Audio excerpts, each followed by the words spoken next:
to jump for joy because it's the playoffs. We got highlights from a slugfest between New Jersey and St. Louis. Would Tim Connor's road to redemption end here? Talk is cheap, but dentist bills, they're expensive. We also have great highlights from Texas and Oklahoma as well. And we're going to hear from the heart of the Tigers coming up on Turf Wars.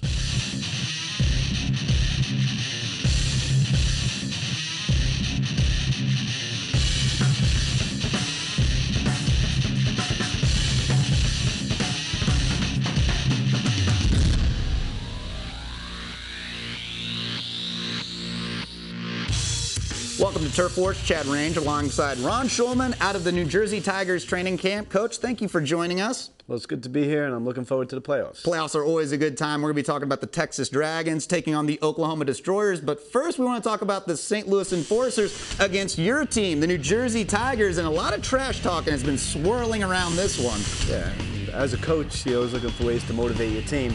And with motivation like Jesse Finney's given us, it's hard to lose. Coach Finney referred to the New Jersey Tigers as the worst team in the league. This coming after a regular season win by Coach Finney and the St. Louis Enforcers by 9 points. Seemed a little unwarranted, wouldn't you think? I think so, and the schoolyard bully with the big mouth had to be beaten down. And that's exactly what happened. No one took the trash talking more to heart than Uriah Hall. He was out to prove talk is cheap and actions speak louder than words. Fighting for the New Jersey Tigers, Uriah Hall. But I didn't really step in the ring until I think I was, 19? It was then that I kind of saw my potential. I never thought in a million years I would be this far, and I thank God for giving me the opportunity. I'm going to use it. Exploding in the combat zone at age 23, Uriah made a name for himself in a bloody battle against the Enforcers. And now I'm at another level. I'm going to give everything I got. Do your stuff. Keep it simple. Keep it basic. Go out there and kick some butt. And kicking butt is just what he did against the toughest man in the league. He is Arlen I mean, the guy looks big and strong. You know, he hits like he has bricks in his gloves. We basically fought for pride, basically. It was a good match. I still have a headache from that. I really do. That's how hard this guy hits.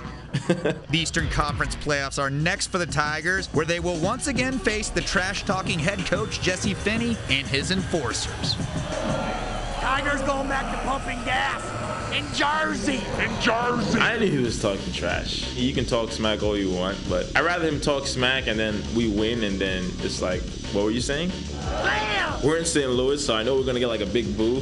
We lost to them last time, and some of us actually went back and was like, yo, we really got to train hard for this. We really got to work for it. And if they move me and I win, then I'm be like, thank you. All right, next time.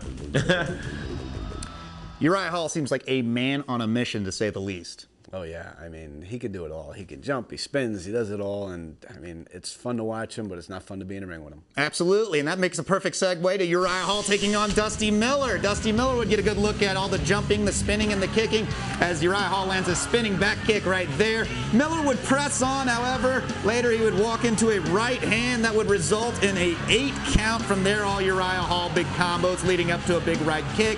15-0, Uriah Hall wins this one. I was trying to get to Jesse, but I was mistaken for one of his students. You know, they all look alike. But hopefully next time I get him in the ring. Boy, he is a up-and-coming star in this league, isn't he, Coach? Yeah, he's unbelievable. I mean, he's just starting out. Imagine what's going to happen in the future. Absolutely. Another star we're going to talk about, Muna Holland taking on Jennifer Hahn. Jennifer Hahn would be looking for a little redemption against Holland. Holland knocked her out in the waning seconds of a fight in the regular season. This one was everything that we expected. A great fight, exchanges all over the place, and Hahn would win it 14-11. Last time I was doing really well, and the last, I don't know what they said, 4 seconds, I got knocked out. This time was my redemption, and I want to fight her one more time. They may be the best 2 female fighters in the league. A lot of fun to watch those 2 girls fight. Yeah, they're great. Both of them are real tough, and if you stand in front of Mona, you're going down. She's the strongest and toughest girl in the league. Absolutely. You better run. Talking about the big boys, Jarrell Miller taking on John Turlington. Miller only 19 years old. He's been the backup all year, making the most of his start in the playoffs. Big knockdown, and the guy they call King Kong wins it 15-6. So a little nervous when I got in there. At the time, I got a little warmed after like the first 10, 20, 15 seconds, and I did what I had to do, you know, get some points in the bar. I really want to knock him out, but next time I know what to do, you know. What a debut for Jarrell Miller, man. He looked like he's been itching to get in that combat zone. Oh, yeah, he's great. He's a grinder. He goes out there and he works. I don't think there's a heavyweight in the league that works as hard as Jarrell. He's got a lot of spirit. He has fun out there. He's just a fun guy. He's great. Absolutely. Always a fun time to watch the 147. Shannon Maceo taking on Timmy Connors. And Connors has been busting out some new moves. You're going to see a great spin kick here. Remember, he knocked out Reno Belcastro with the knee. But Old Faithful is always the left hand. That was a slip. It was ruled as so. This one would go in Connors' favor, 15-9. And at halftime, things end up like this, 68-62. St. Louis just ahead by 6. Are you surprised at all? This one's right back, back and forth through the whole fight. No, I'm not surprised at all. I mean, we were motivated. Our team was pumped up, and we were ready to go. We wanted to win. And you guys would get it, and this would be the turning point in it. John James taking on Samir Seif. Jesse Finney was screaming, keep your hands up. And the reason why, John James would be like the first to welcome you to the league. Knockout made it 15-0 James. They win it. This fight was personal. You know, I went through a lot of BS for this fight. I didn't start, and I just let the league know and the team know what's up. Unfortunately, Samir Seif had to pay the price. Maybe the biggest knockout of the season considering when it came. I mean, a huge momentum shifter. Talk about that one. Yeah, it was executed to perfection. John James, he's really a great fighter. He's been around for a while, and he was mad at a couple things. Corey Shaver put some extra restrictions on his weight.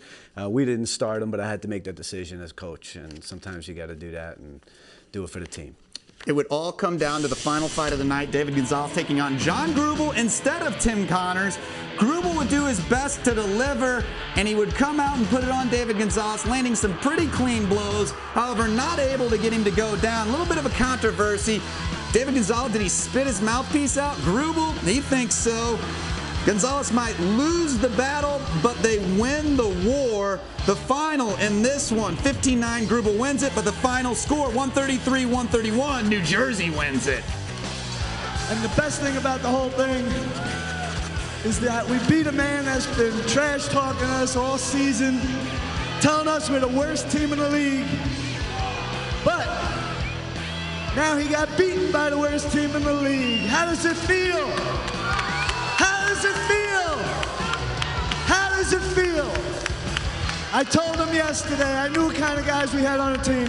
I told him yesterday, you're gonna lose. It has to feel good for the New Jersey Tigers as they upset, I guess, quote unquote, the number 2 seed in the conference, but the number 1 seed and the number 4 seed yet to do battle. Whoever wins between Miami and New York will battle your New Jersey Tigers. It should be an interesting fight there, to say the least. It's going to be great, and I'd like to invite Jesse Finney out to San Antonio to help motivate my team again. Because it seems to work, huh? If it's not broke, then don't fix it. Yes, the New York Clash will go against the Miami Force, round 1 of the playoff. We're going to preview that. Also, she is the sweetheart of the league. Muna Holland joins us in studio.